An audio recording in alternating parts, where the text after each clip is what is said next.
Bom, e nesse espaço aqui estamos recebendo o Sérgio Figueiredo de Moraes. Sérgio, prazer em tê-lo novamente aqui no programa, né? Já passou o sufoco do imposto de renda, né? Porque abril, né? Graças a Deus. Porém, sempre é uma safrinha à parte, né? É que verdade, pode se né? queixar também. É onde mais os contadores faturam também, né? E é muito trabalho, né, Sérgio? Muito trabalho. Muito trabalho, tem que cumprir prazos e tal. E nem um grande problema, assim, que os contadores têm nessa época do ano é que as pessoas, muitas vezes, elas não guardam recibos, né? Então, aquela documentação toda tem que fazer, acertar a questão de colocar os números ali, os rendimentos e tal, e tem que ter toda a documentação. Isso é importante, né? É verdade. O que a gente aconselha sempre aos contribuintes é terem uma pastinha, né? E toda a documentação, seja recibos médicos, seja mensalidades escolares, colocar dentro daquela caixinha. Aí, quando chega no final do ano, é mais fácil de poder reunir. E sempre, antes de trazer também a documentação, pegar a declaração anterior e dar uma revisada para verificar aquelas coisas que eventualmente pode ter esquecido, a troca de um carro, né? Então teria que ter o recibo de venda, o recibo de compra do novo veículo, né? Então isso com certeza facilitaria bastante a vida dos contadores. É verdade. E até porque, né, hoje em dia não dá para passar a Receita Federal para trás. Quer dizer, nunca deve-se fazer isso, mas antigamente, sem a questão da informática, da informatização toda, era mais fácil. O cara passava esquecia de alguns rendimentos que recebia e tal, essas coisas todas. Hoje não dá, porque hoje realmente a Receita Federal tem todas as informações que muitas vezes você não tem ou você não quer informar. Então é muito bom não ter problemas com o leão. Bom, Sérgio, uma das coisas que está acontecendo neste país, lamentavelmente, é que muitas pessoas estão, por outras razões, mas principalmente por falta de segurança, indo embora do Brasil. Quer dizer, a saída tem sido o aeroporto. A Europa, por exemplo, a Nova Zelândia, tem muitos amigos meus lá, inclusive, na Nova Zelândia, e vários outros países, inclusive países aqui, Uruguai, a própria Argentina, que não são modelos para nós, mas de qualquer maneira a insegurança está tão grande no Brasil que as pessoas fazem de tudo para sair daqui. Quem pode, vai. Nesse caso, Sérgio, as pessoas que vão embora do país, como é que fica? Que providências elas têm que tomar do ponto de vista de um acerto de ficar bem com o leão, com a Receita Federal? Pois não. É importante salientar, né, que exatamente nesse caso, como tu citaste, né, então ocorre a imigração, que é o contrário da imigração, que são pessoas que vêm para o Brasil, e no nosso caso a imigração é que se promove o êxodo, né, e o pessoal sai do nosso país.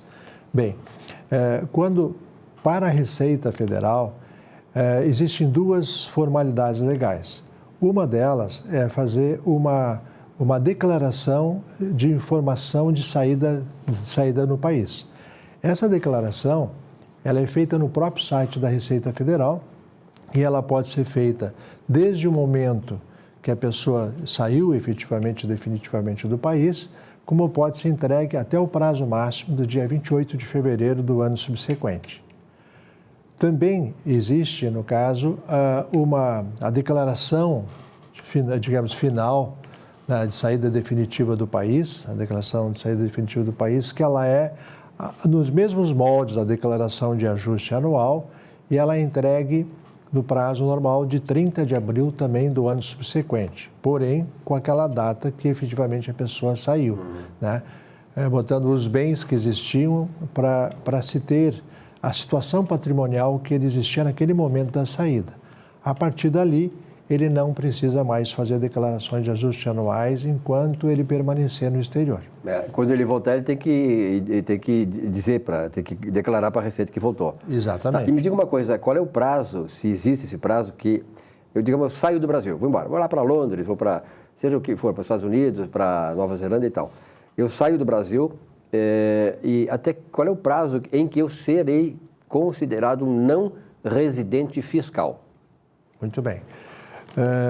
O prazo máximo, né, é de 12 meses.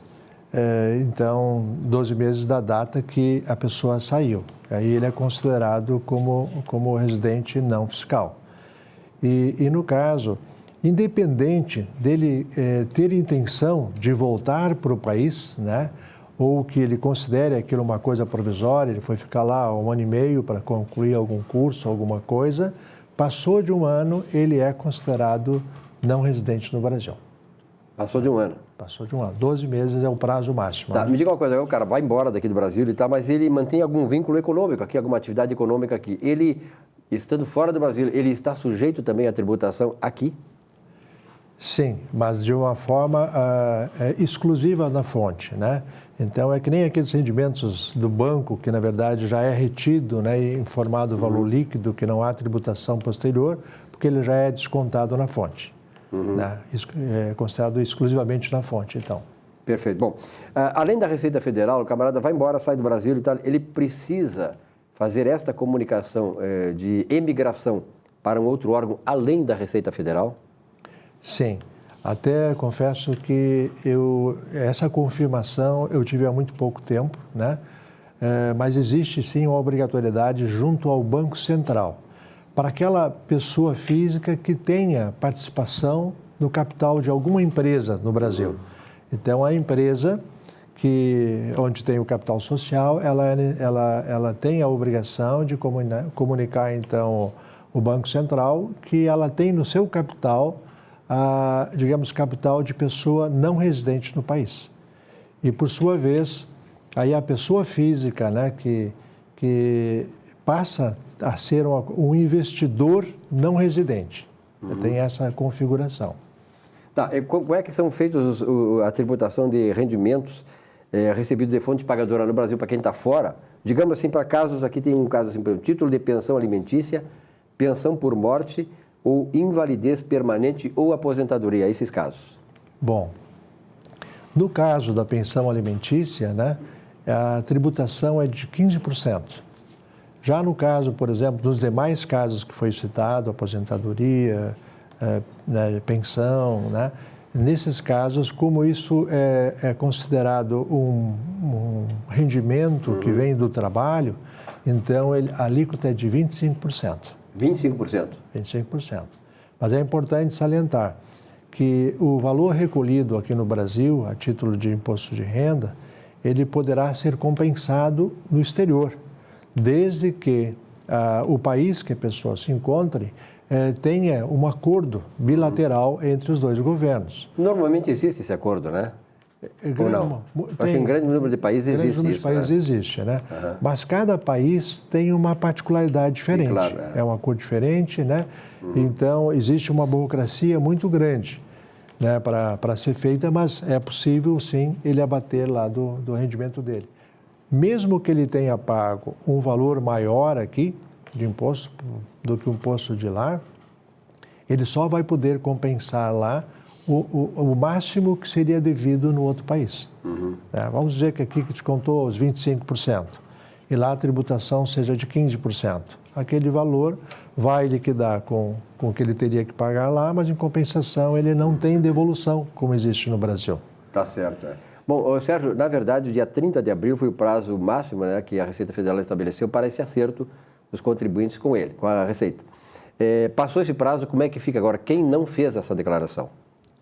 Bom, essa declaração de 30 de abril, que seria, digamos, a saída definitiva do país, né, ele vai ter que fazer a declaração e vai ter que pagar multa, né?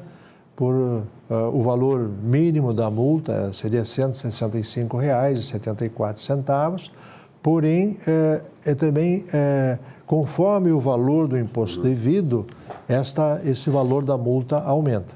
Tá, pela tua experiência, Sérgio, qual é o percentual, assim, de, digamos, pessoas físicas e jurídicas, qual é o percentual dessas categorias que normalmente não fazem a declaração nesse tempo? Existe um percentual histórico ou não?